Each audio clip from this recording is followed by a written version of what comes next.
नमस्कार, जागो जनमत के खास बुलेटिन न्यूज एक्सप्रेस में आपका स्वागत है। खबरों की शुरुआत करने से पहले नजर डालते हैं आज के मुख्य हेडलाइंस पर। मुख्यमंत्री योगी आदित्यनाथ ने किया ब्रिज महोत्सव का शुभारंभ।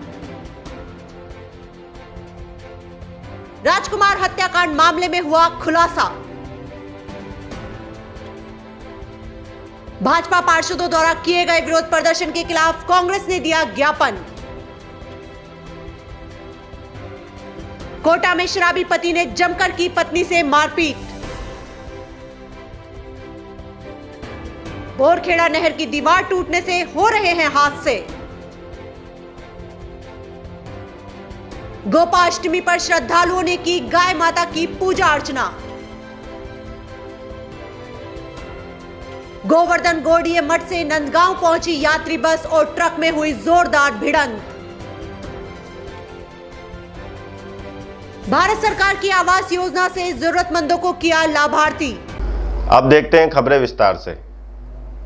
मथुरा उत्तर प्रदेश के मुख्यमंत्री योगी आदित्यनाथ ने वृंदावन में ब्रिजराज महोत्सव का दीप प्रज्वलित कर उद्घाटन किया। मुख्यमंत्री ने इससे पूर्व वृंदावन में संतों के साथ भोजन भी किया। ब्रिजराज महोत्सव का उद्घाटन करते हुए मुख्यमंत्री ने अपने संबोधन में कहा कि ये ब्रिज की पावन धरा है और ब्रिज के हर कण कण में भगवान का वास है। उन्होंने कहा कि कुंभ पूर्व वैष्णव बैठक को तीर्थ विकास परिषद ने यहाँ के जनप्रतिनिधियों के माध्यम से ऊंचाई पर पहुंचाया है।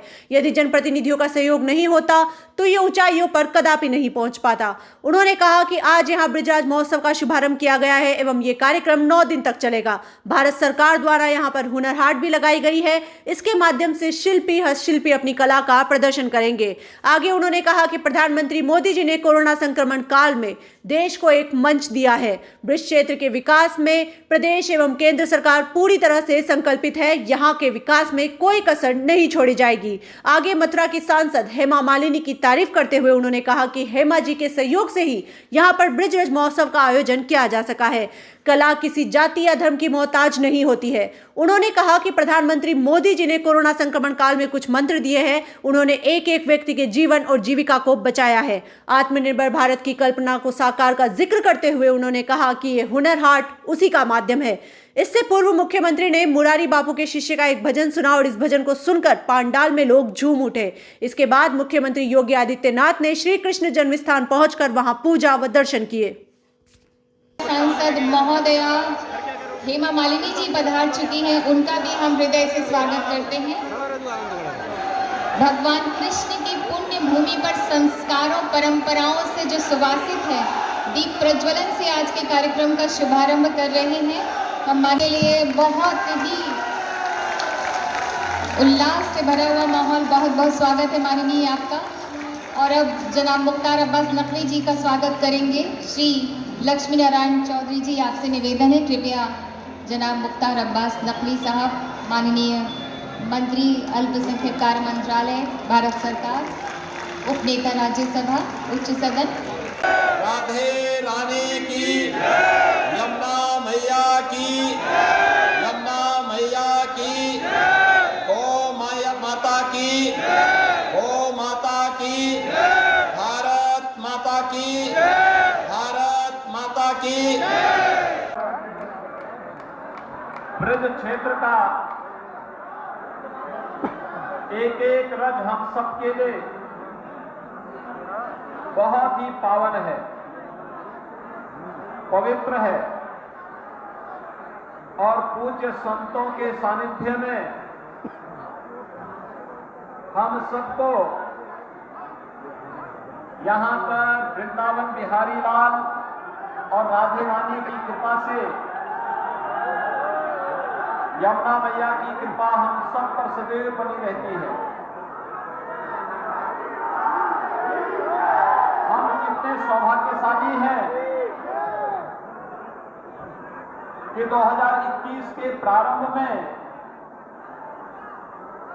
वैष्णव कुंभ के कार्यक्रम में भी मुझे इसी पावन धरा पर आने का सौभाग्य प्राप्त हुआ था।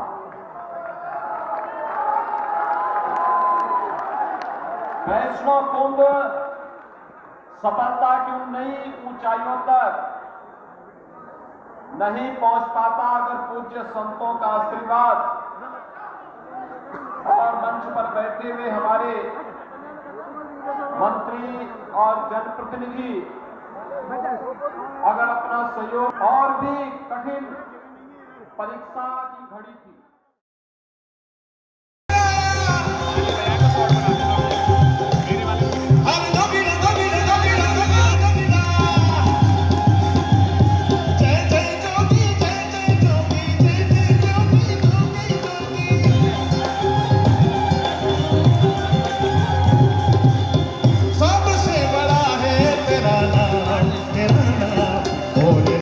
आज मुख्यमंत्री जी आए हैं, आपने साथ में भोजन किया है, क्या कहना चाहिए? देखिए, ये बड़े सौभाग्य की बात है।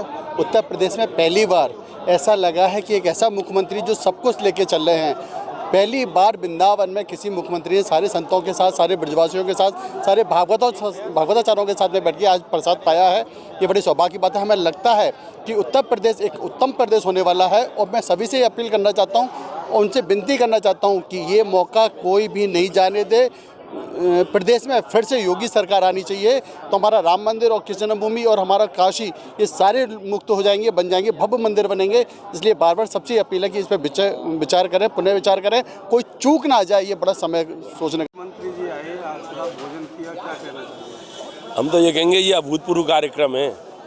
और ये अपने चैनल के माध्यम से एक बात और कह दें, जब ब्रज रज और ब्रज रस की बात चल रही है तो ब्रज रज में बैठ के और वह दिव्य रस को ग्रहण करना, ये जो है योगी आदित्यनाथ जी ने जो किया है ये एक अद्भुत है। और आज वो भी सूर्य षष्ठी यानी छठ पूजन के दिन।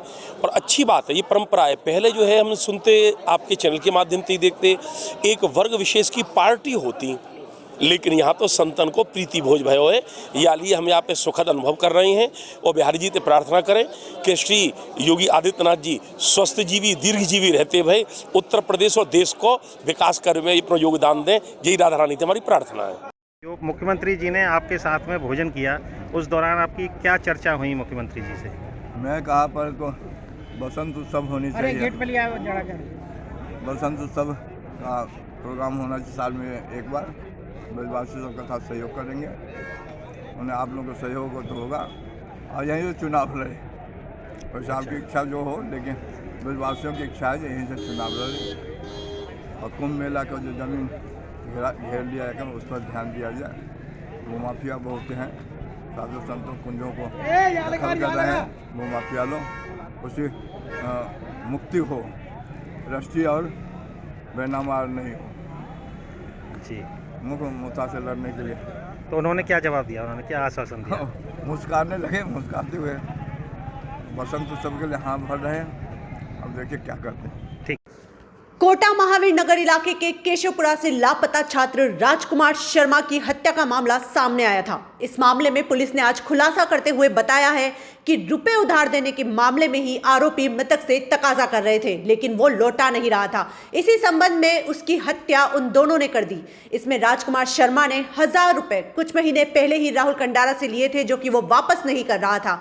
साथ ही राहुल कंडारा की बहन से मोबाइल रिचार्ज भी राजकुमार शर्मा ने करवाया था, उसके भी पैसे उसने नहीं दिए थे। इसी बात से राहुल कंडारा नाराज था और 7 तारीख की रात को ही उसे ले जाकर सुनसान जगह अपने मित्र सोनू मीणा के साथ वो चला गया। पहले से ही जानकार होने के चलते राजकुमार भी उनके साथ सुनसान जगह बंधा धर्मपुरा रोड पर चला गया, जहां पर आरोपी राहुल कंडारा और सोनू मीणा ने चाकू से ताबड़तोड़ वार उसके शरीर पर किए, जिससे कि उसकी मृत्यु हो गई। हालांकि इस संघर्ष में दोनों आरोपियों को भी चोट आई थी।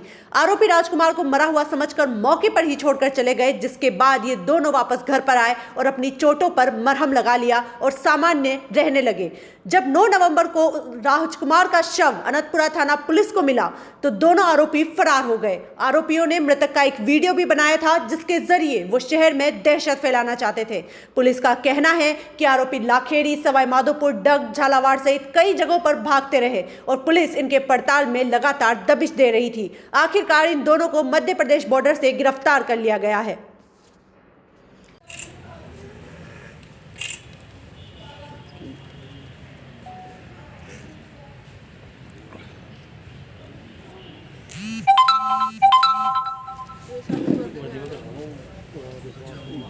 के पिता ओम प्रकाश शर्मा ने महावीर नगर थाने पे एक प्रकरण दर्ज कराया कि उनका बेटा 7 तारीख से गायब है इस संबंध में प्रकरण 8 तारीख को महावीर नगर थाने पर दर्ज हुआ और 9 तारीख को प्रातः आनंदपुरा थाने पर सूचना मिली कि बड़ा में किसी व्यक्ति की डेड बॉडी पड़ी हुई है।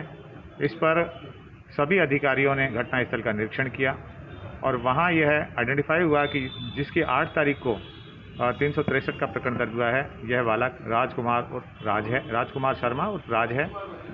उसके संबंध में विस्तृत जानकारी प्राप्त की गई, उसके परिजनों से, यार दोस्तों के बारे में जानकारी प्राप्त की गई। तब यह ज्ञात हुआ कि दिनांक 7/11/21 को 5:30 बजे इसको आहू उर्फ राहुल और सोनू मीणा के साथ देखा गया था। इनके साथ चूँकि ये इनके परिचित थे, जानकार थे, इनके साथ ये उठता बैठता था। आहू के द्वारा इसको 1000 रुपये उधार दिए गए थे और काफ़ी बार इसके मोबाइल को भी रिचार्ज किया गया था। इन रुपयों की इसके द्वारा मांग की जा रही थी, उसके द्वारा पैसे देने में आनाकानी की जा रही थी। तो ऐसी स्थिति में 7 तारीख को 5 बजे इसको लेके ये गए, आपस में कहासुनी हुई और उस कहासुनी के दौरान काफ़ी संघर्ष बढ़ गया और उस संघर्ष बढ़ने के दौरान इन्होंने चाकुओं से गोदकर इसकी हत्या कर दी। उसके बाद से ये लोग घटनास्थल से लवाण झालावाड़ होते हुए डग की तरफ चले गए। वहाँ पुलिस टीम द्वारा विशेष प्रयास करते हुए इनको दस्तयाब किया गया और इनको गिरफ्तार किया गया। इनका आपराधिक रिकॉर्ड दोनों सोनू मीणा और आहू उर्फ राहुल के खिलाफ 9 प्रकरण पूर्व में दर्ज हैं और इस प्रकरण को जोड़ा जाए तो 10 प्रकरण दोनों के खिलाफ दर्ज हो चुके हैं। पुलिस टीम द्वारा चूँकि इस तरह की ये दोनों आपराधिक गतिविधियों में संलग्न रहे तो इन्होंने पूर्व में कहाँ फरारी काटी, इस संबंध में भी विशेष रूप से जानकारी प्राप्त की थी। उस जानकारी के आधार पर ही यह संभव हो पाया कि लवाण और डग में इन्होंने पूर्व में फरारी काटी है।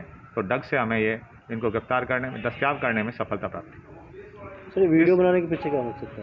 वीडियो बनाने से अभी तक जो प्रारंभिक जानकारी आई है उसका लोगों में सनसनी पैदा करना और इनका जो क्रूरतम कृत्य था उसके माध्यम से निश्चित रूप से सनसनी फैलाना ही इनका अभी तक का मकसद है। अन्य जानकारी अनुसंधान के दौरान स्पष्ट होगी कि इनका और अन्य क्या मकसद।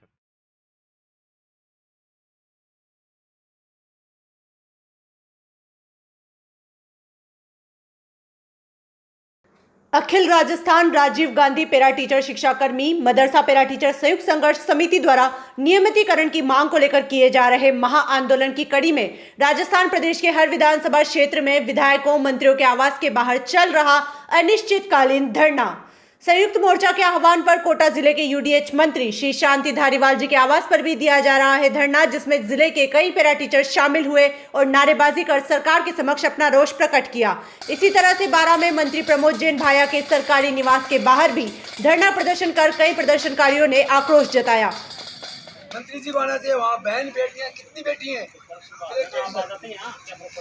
क्यों नहीं आए? हम आए हैं ना, बिल्कुल हमारे आदमी 5 आदमी थे भरतपुर चड्डा दिवाली के दिन आगे गए। वहीं मंत्री डॉक्टर रघु शर्मा के निवास केकड़ी अजमेर के बाहर भी धरना दे रहे प्रदर्शनकारियों ने जमकर प्रदर्शन किया।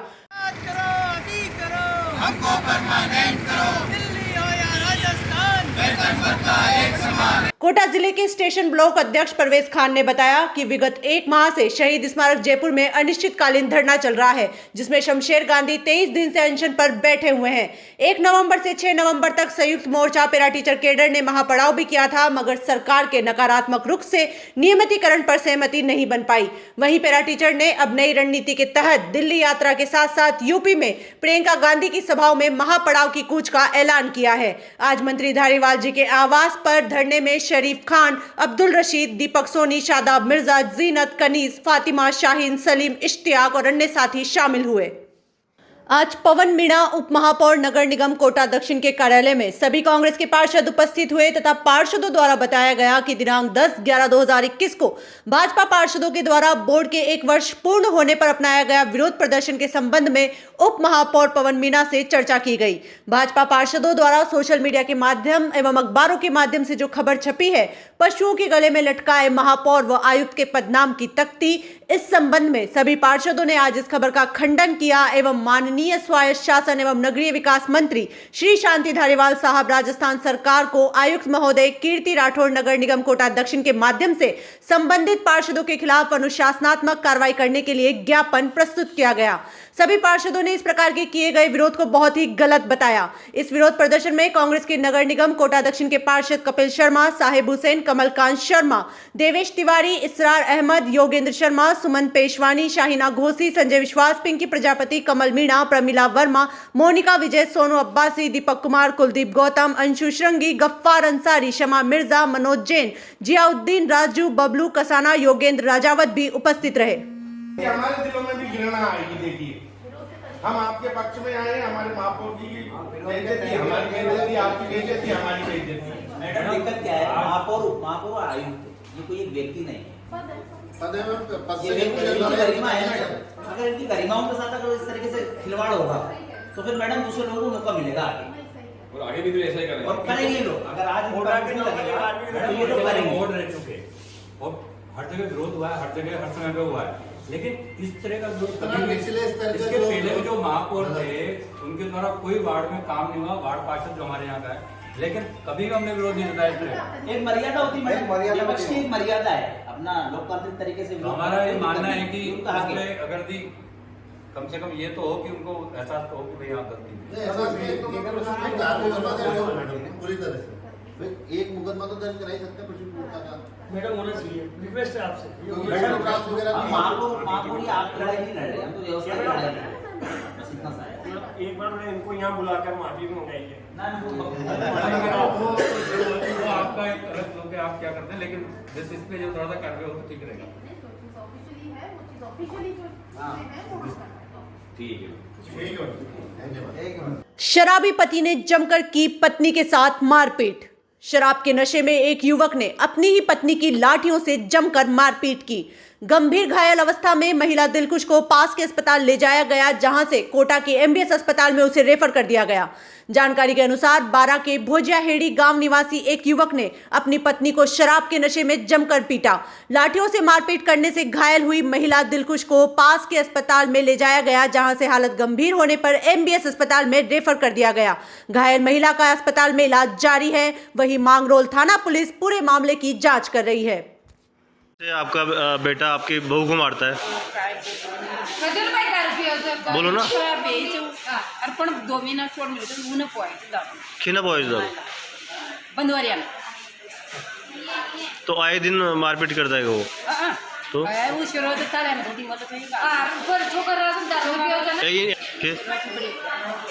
ये 3 दिन से मुख्यदाई नहर से निकला हुआ केनाल किशनपुरिया तकिया बोरखेड़ा पिछले कई सालों से केनाल के दोनों साइड जगह जगह से 20 से 30 फुट लंबाई तक की साइड की दीवार क्षतिग्रस्त हो चुकी है। साइड दीवार का नामो निशान नहीं है। ये आम रास्ता है, यहाँ से कई वाहन गुजरते हैं। सुरक्षा दीवार नहीं होने के कारण कोई भी कभी भी वाहन नहर में गिर सकता है और दुर्घटना हो सकती है। इस केनाल रोड की दुर्दशा पिछले कई सालों से ऐसी ही है। 1-2 महीने पहले कुछ जगह को रिपेयर किया गया, बाकी जगह पर ज्यादा दीवार गिर चुकी थी, वहां किसी भी प्रकार का कोई निर्माण कार्य नहीं करवाया गया। इस खबर को पहले कई बार कोटा के मुख्य समाचार पत्रों में, मुख्य न्यूज चैनल में उठाया गया है। बाकी आज तक सिंचाई विभाग के उच्च अधिकारियों के कानों में जू तक नहीं रेंगी। इस केनाल रोड से बड़े बड़े वाहन गुजरते हैं क्योंकि आसपास के क्षेत्र में बहुत सी कॉलोनियां विकसित हो चुकी हैं। नहर के किनारे सीसी रोड का निर्माण यूआईटी द्वारा किया गया था। कुछ सालों पहले ये जो केनाल रोड क्षतिग्रस्त हुआ है, जगह जगह से दीवारें टूटी हैं, इसका जिम्मेदार पूरी तरह से यूआईटी है, क्योंकि यूआईटी द्वारा जो कॉलोनियां विकसित की गई है उसका सारा पैसा यूआईटी द्वारा वसूला जाता है, न कि सिंचाई विभाग द्वारा। सिंचाई विभाग ने अपने आने जाने के लिए और नहर के रखरखाव के लिए छोटा सा रास्ता बनवाया था, मगर उसी रास्ते पर यूआईटी ने सीसी रोड का निर्माण करवाकर सबके लिए आम रास्ता बना दिया। नहीं तो सालों पहले इस सड़क पर एक बोर्ड लगा हुआ होता था और उस पर लिखा होता था ये आम रास्ता नहीं है।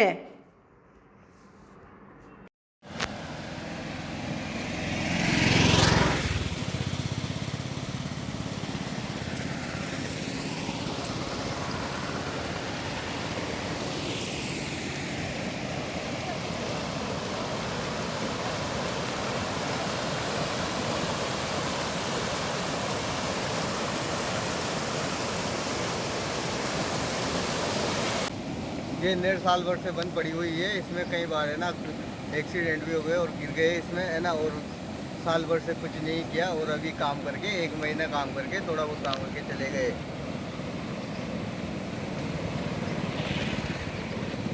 ये कितने दिनों से खराब हो रही है ये करीब साल भर से ऐसी है पूरी।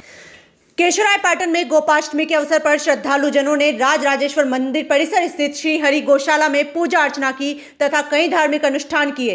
इस अवसर पर श्रद्धालुओं ने गौशाला परिसर में हवन यज्ञ कर गौ माता की पूजा की तथा परिक्रमा लगाई, गायों को हरा चारा डाला। गोपाष्टमी के पावन पर्व पर गौ माता की सेवा करने के लिए दूर दराज के क्षेत्रों से भी श्रद्धालु गौशाला में पहुंचे। इस अवसर पर श्रद्धालुओं को गौशाला समिति की ओर से प्रसाद वितरित किया गया। वहीं गौशाला समिति के अध्यक्ष अम्बेश भगत ने बताया कि इस अवसर पर गौशाला परिसर में हवन पूजन व भजन व गौ पूजन के कार्यक्रम आयोजित किए गए।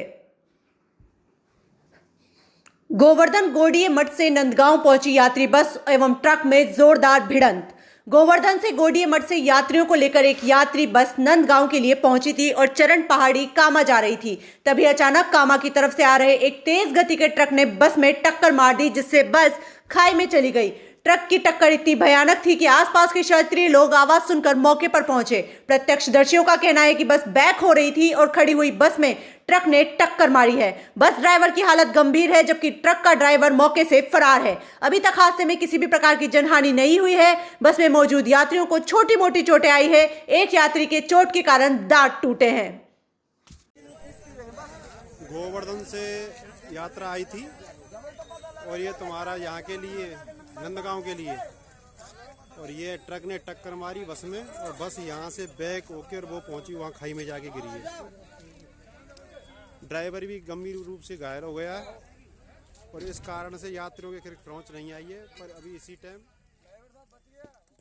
मथुरा जनपद में भारत सरकार की महत्वाकांक्षी योजना प्रधानमंत्री आवास योजना गरीबों के लिए बड़ी ही हितकारी साबित हो रही है। गरीबों को सिर ढकने के लिए पक्की छत दी जा रही है, जिससे कि गरीब अपने मकान में रह पा रहे हैं। गरीबों को आवास बनाने के लिए 3 किश्तों में धनराशि उनके खातों में सीधी भेजी जा रही है। हमारे संवाददाता को समाज सेवी दीपक कुमार ने बताया कि गोकुल नगर पंचायत में गरीबों को छत ढकने के लिए सरकार ने मकान बनाए हैं। इससे पूर्व वार्ड में गरीबों के कच्चे मकान थे। सरकार ने एक ही वार्ड में 400 से अधिक मकान बनाए हैं। दीपक गरीबों की मदद में अग्रसर है। इन गरीब निर्धन लोगों को सरकार ने पक्की छत बनाकर दी है। इसके लिए हम सरकार को बहुत ही धन्यवाद प्रेषित करते हैं। आपको यह भी बताना चाहता हूं कि प्रधानमंत्री आवास योजना से बने मकानों को लाभार्थियों ने दीपावली पर रंग बिरंगी रोशनी से सजाया और प्रधानमंत्री जी का बार बार धन्यवाद दिया। लाभार्थी श्रीमती भारती ने बताया कि हमको सरकार ने आवास बनाकर दिए हैं। इससे पहले हमारा कच्चा मकान था। हमने डूडा ऑफिस में जाकर आवेदन किया, हमको बड़ी राहत मिली है। हम मोदी जी सरकार का धन्यवाद देते हैं। लाभार्थी मोतीलाल ने बताया कि मोदी सरकार नहीं होती तो मुझे पक्के मकान का सपना कभी साकार नहीं होता। मुझे सरकार ने मकान बनाकर दिया है। जिला नगरीय विकास अभिकरण डूडा मथुरा सहायक अभियंता शहर स्तरीय तकनीकी सेवा परियोजना अधिकारी अजीत सिंह सुंडा ने बताया कि प्रधानमंत्री आवास योजना के अंतर्गत कुल 35,377 आवास स्वीकृत हुए हैं। 28,800 आवासों की नींव का कार्य पूर्ण हो चुका है। कुल 15,500 आवास तैयार हो गए हैं। गरीबों के चेहरे पर मुस्कुराहट आ गई है और वो वहां रह भी रहे हैं।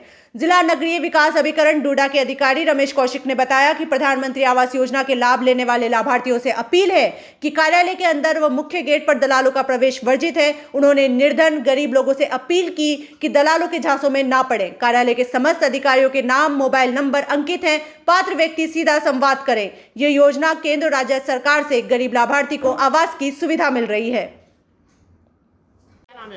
मेरा नाम राहुल सैनी है। मैं गोकुल का रहने वाला हूँ। ये मेरी माता जी का मकान है। ये पहले मतलब घर बेकार था, मतलब इसमें प्लास्टर भी नहीं हो रहा था, मतलब उल्टा सीधा, मतलब छत पत्त भी बेकार थी। अब ये मतलब लेंटर वेंटर डर के सब बढ़िया हो गया है। बाबू है साहब और मैं गोकुल में रहने वाला हूँ। स्थायी निवासी यहीं का हूँ। पहले मेरा मकान पुराना था जो छप्पर वप्पर पड़े हुए थे। अब जो मोदी जी ने योजना चलाई उसके द्वारा मुझको लाभ मिला और मेरे लिए बहुत अच्छा है।